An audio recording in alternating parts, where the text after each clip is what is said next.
Test 1. This is the IELTS listening test. You will hear a number of different recordings and you will have to answer questions on what you hear. There will be time for you to read the instructions and questions, and you will have a chance to check your work. All the recordings will be played once only. The test is in 4 parts. At the end of the test, you will be given 10 minutes to transfer your answers to an answer sheet. Now turn to Part 1.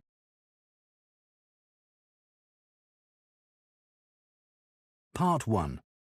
You will hear a teaching assistant calling a country park about a school visit. First, you have some time to look at questions 1 to 6.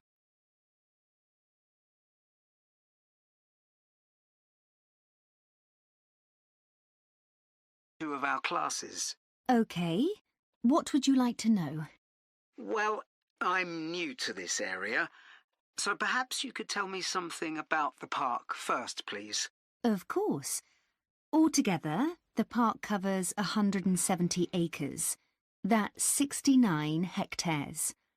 There are 3 main types of habitat: wetland, grassland and woodland. The woods are well established and varied, with an oak plantation and other areas of mixed species. Right. The wetland is quite varied too. The original farmland was dug up around 40 years ago to extract gravel. Once this work was completed, the gravel pits filled with water, forming the 2 large lakes. There are also several smaller ones, ponds, and a stream that flows through the park. OK, so I suppose with these different habitats, there's quite a variety of wildlife. There certainly is. A lot of different species of birds and insects, and also animals like deer and rabbits. And I understand you organise educational visits for school parties. That's right. We can organise a wide range of activities and adapt them to suit all ages. Can you give me some examples of the activities? Well, one focus is on science, where we help children to discover and study plants, trees and insects. They also collect and analyse data about the things they see. Another focus is on geography. The park is a great environment to learn and practice reading a map and using a compass to navigate around the park. Do you do anything connected with history? Yes, we do. For instance, the children can explore how the use of the land has changed over time. Then there's leisure and tourism. That focuses on your visitors, I would imagine. Yes, mostly. The children find out about them, their requirements, the problems they may cause, and how we manage these. And another subject we cover is music. Here the children experiment with natural materials to create sounds and explore rhythm and tempo. That must be fun. Most children really enjoy it. Before you hear the rest of the conversation, you have some time to look at questions 7 to 10. Now listen and answer questions 7 to 10. And, of course, all the activities are educational too. Learning outside the classroom encourages children to be creative and to explore and discover for themselves. I would imagine they get a sense of freedom that might not be a normal part of their lives. That's right. And very often, the children discover that they can do things they didn't know they could do, and they develop new skills. This gives them greater self-confidence. It sounds great. So, what about the practical side of it? How much does it cost for a full-day visit? We would expect to bring between 30 and 40 children. If there are over 30, it costs £4.95 for each child who attends on the day. We invoice you afterwards, So you don't pay for children who can't come because of sickness, for example. There's no charge for leaders and other adults, as many as you want to bring. That sounds very fair. Well, thanks for all the information. I'll need to discuss it with my colleagues, and I hope to get back to you soon to make a booking. We'll look forward to hearing from you. Goodbye. Goodbye, and thank you. That is the end of Part 1. You now have 1 minute to check your answers to Part 1.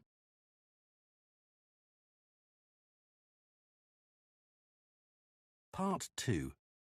You will hear the chairman of Stanthorpe Twinning Association, which organises the link between Stanthorpe in England and a town in France, talking to members about the year's events. First, you have some time to look at questions 11 to 15.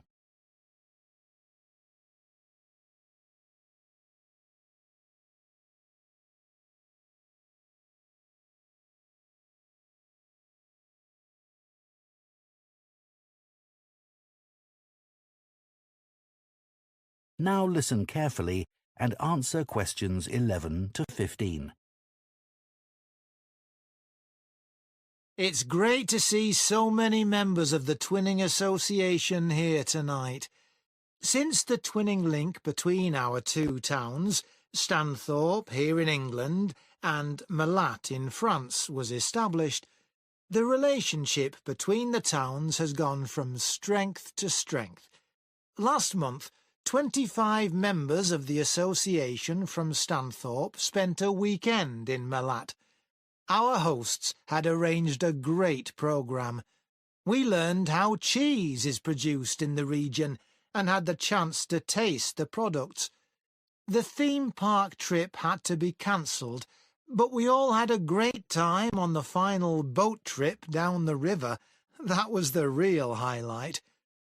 This is a special year for the association because it's 25 years since we were founded. In Malat, they're planning to mark this by building a footbridge in the municipal park. We've been discussing what to do here, and we've decided to plant a poplar tree in the museum gardens. We considered buying a garden seat to put there, but the authorities weren't happy with that idea. In terms of fundraising to support our activities, we've done very well. Our pancake evening was well attended and made record profits. And everyone enjoyed the demonstration of French cookery, which was nearly as successful. Numbers for our film show were limited because of the venue, so we're looking for somewhere bigger next year. We're looking forward to welcoming our French visitors here next week, and I know that many of you here will be hosting individuals or families. The coach from France will arrive at 5 p.m. on Friday. Don't try to do too much that first evening, as they'll be tired, so have dinner in the house or garden rather than eating out. The weather looks as if it'll be okay, so you might like to plan a barbecue. Then the next morning's market day in town, and that's always a good place to stroll round. On Saturday evening, we'll all meet up at the football club, where once again we'll have Toby Sharp and his band performing English and Scottish country songs. Toby will already be well known to many of you, as last year he organised our special quiz night and presented the prizes. Before you hear the rest of the talk, you have some time to look at questions 16 to 20.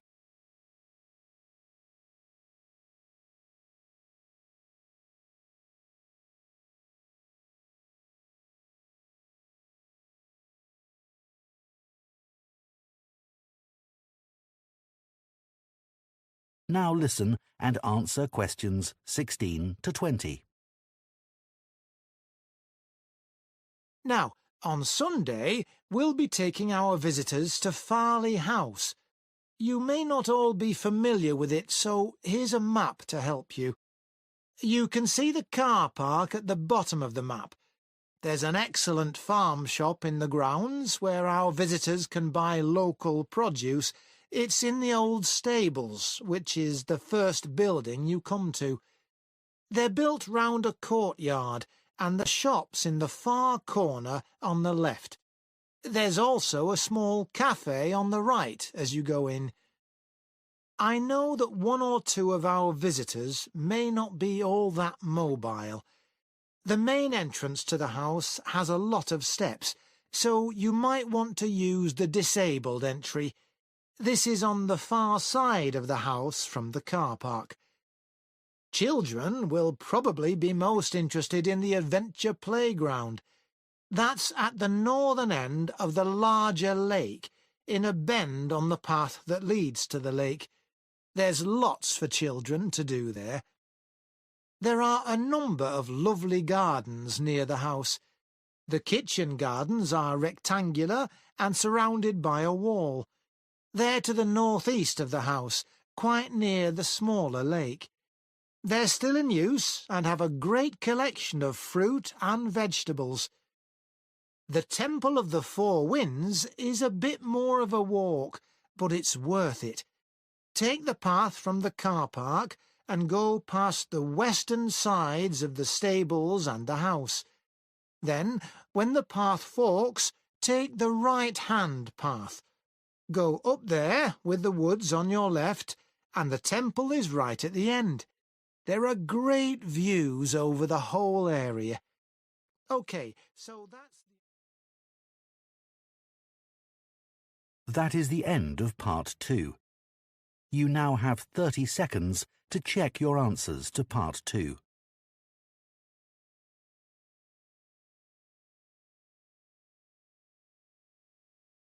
Part 3. You will hear two food science students called Marie and Colin discussing their final year projects. First, you have some time to look at questions 21 to 24.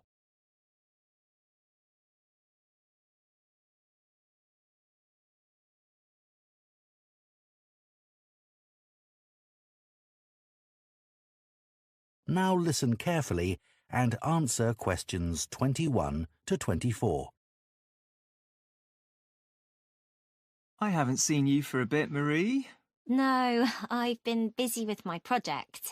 You're making a vegan alternative to eggs, aren't you? Something that doesn't use animal products. Yes, I'm using chickpeas.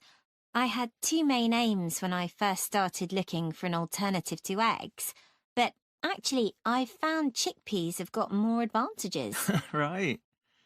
But how about your project on reusing waste food? You were looking at bread, weren't you? Yes, it's been hard work, but I've enjoyed it. The basic process was quite straightforward, breaking the stale bread down to a paste, then reforming it. But you were using 3D printing, weren't you, to make the paste into biscuits? Yeah, I'd used that before, but in this project I had time to play around with different patterns for the biscuits and finding how I could add fruit and vegetables to make them a more appetising colour, and I was really pleased with what I managed to produce. It must have been a great feeling to make something appetising out of bits of old bread that would have been thrown away otherwise. It was. And I'm hoping that some of the restaurants in town will be interested in the biscuits. I'm going to send them some samples. I came across something on the internet yesterday that might interest you.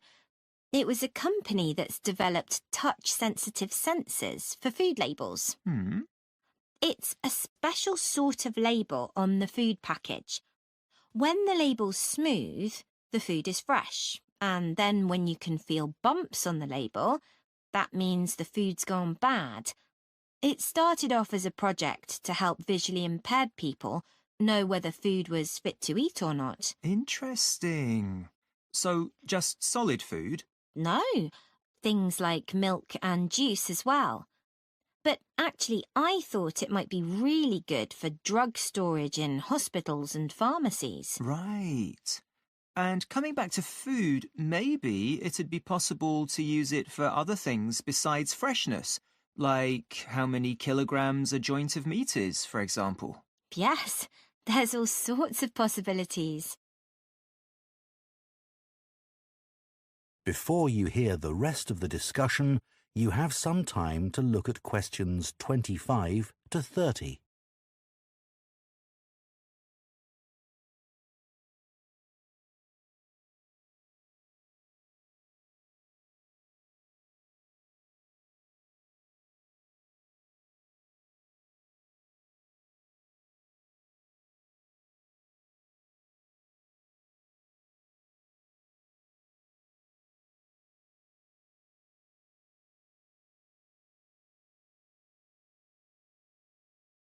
Now listen and answer questions 25 to 30.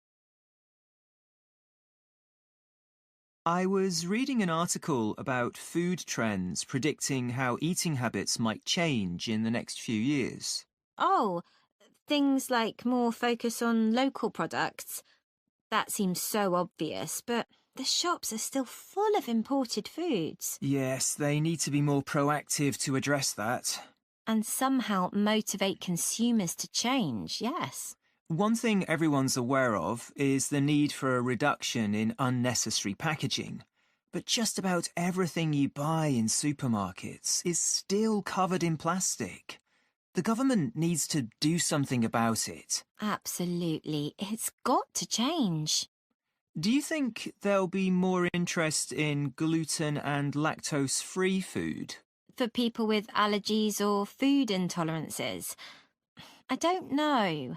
Lots of people I know have been buying that type of food for years now. Yes, even if they haven't been diagnosed with an allergy. That's right.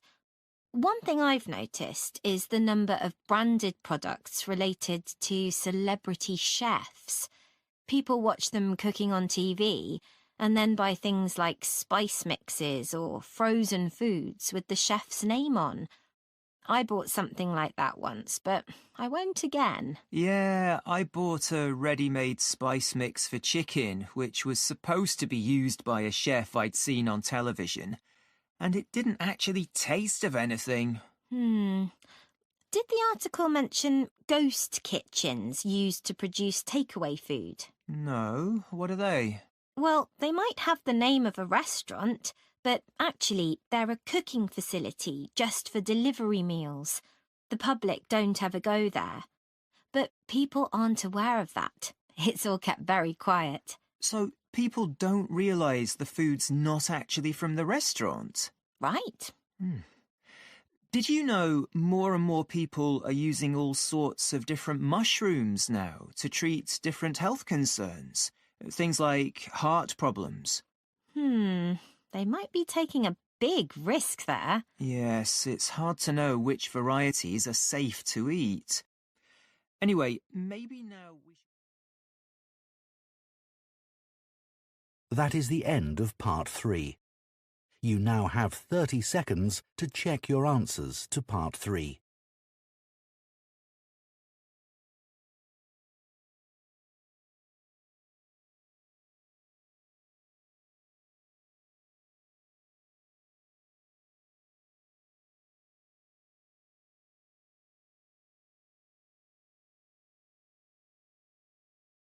Part 4. You will hear an archaeology student giving a presentation on an important site in Ireland called the Cambridge Fields. First, you have some time to look at questions 31 to 40.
Now listen carefully and answer questions 31 to 40.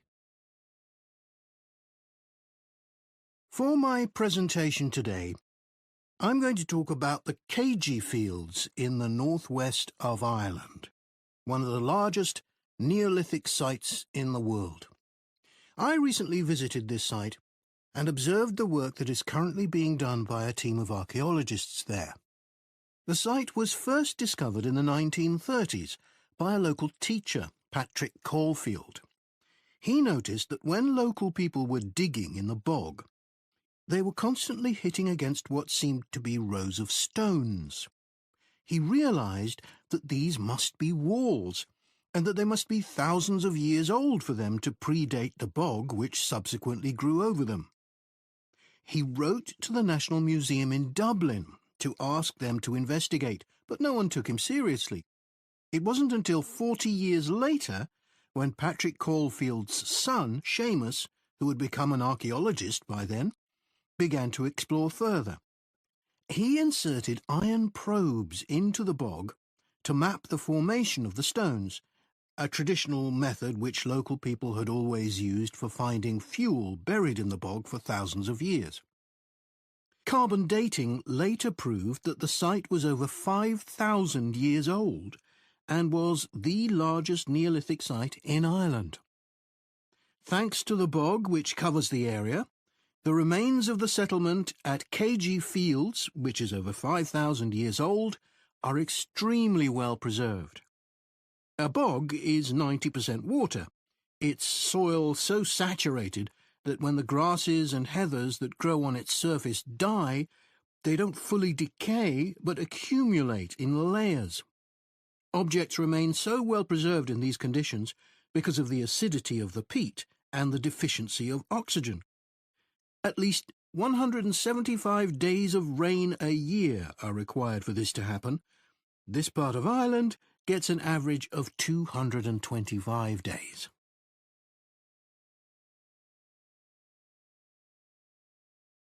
The Neolithic farmers at Cambridge would have enjoyed several centuries of relative peace and stability. Neolithic farmers generally lived in larger communities than their predecessors, with a number of houses built around a community building. As they lived in permanent settlements, Neolithic farmers were able to build bigger houses.